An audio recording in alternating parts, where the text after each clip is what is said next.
So I wanted to talk about the real costs and value of free work.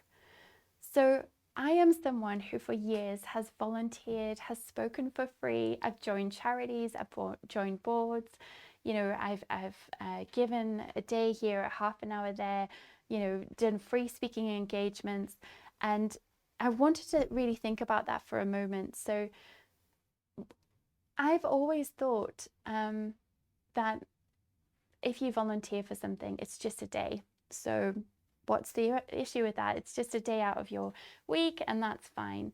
But actually, as I mentioned, you've got to think about the costs to get to wherever you're going, the time that you need to be prepared or go to bed early or make sure that you're up so you're ready for that space.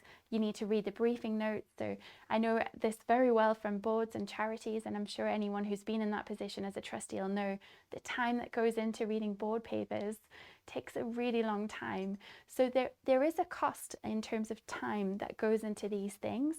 At the same time, I wanted to talk about the value of free work, because someone said to me the other day, oh, well,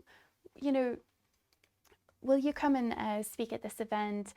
We'd love to have you. We'd love to, we know you'll inspire lots of young women, and we think you'd be great for this. But it was a non-paid opportunity, and I actually made the decision to turn that down. Now, that might seem kind of ruthless, especially if I've said that I'm volunteering a lot or I've got a big history of volunteering. But I don't need any more exposure at the moment. And for those who've ever been in the creative industries or things like that, we know that exposure doesn't pay the rent. I love to give back. I love to give back to my community. But what I've learned is that actually I've had a bit of a value shift from giving and giving all the time. And giving is actually something that people with ADHD do often. We give and we give and we give because we want people to like us and because we love helping. But the thing is, that means that we can sometimes feel exhausted and overwhelmed. It's also a very common issue for women as well. And what I've learned is that actually, when I'm giving and giving and giving, I have no energy or space for myself. So I said no to this opportunity recently where I was being asked to, go and inspire young women in schools. Because if I go and do that for free, it's not just the hour talk that they want you to do, it's the getting to the event. It's also things like the transport to get to that event, especially if it's out of the way of where you would normally go. And one of the things I've started to notice is when I'm speaking at events now, there's always an hour and an hour after buffer where people want to talk to you. So actually that could be a whole day before you've even done any work. And so when you are trying to grow something and build something as a small business, your time is so precious. And so what I've really thought about that is I can give more if I build my platform.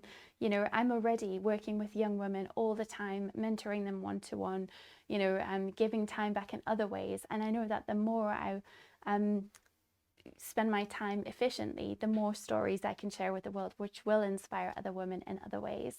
So I think there's something to think about for anyone watching or listening who maybe is doing a lot of volunteering or would like to do volunteering. It is so valuable. You get to meet the most amazing connections.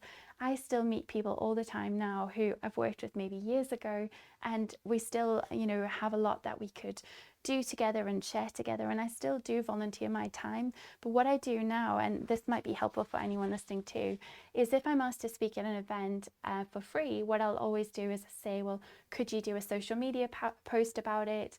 Could I have some free advertising in return? I try to have some kind of exchange so it's not just free.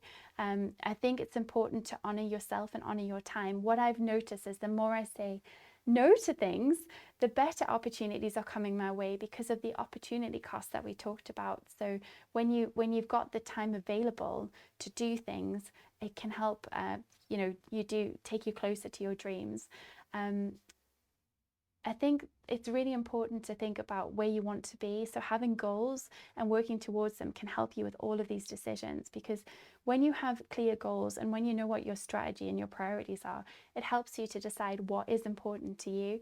So it becomes much easier to make decisions because you know that it's either in line with your goals and it's taking you forward to that, or it's not in line with your goals.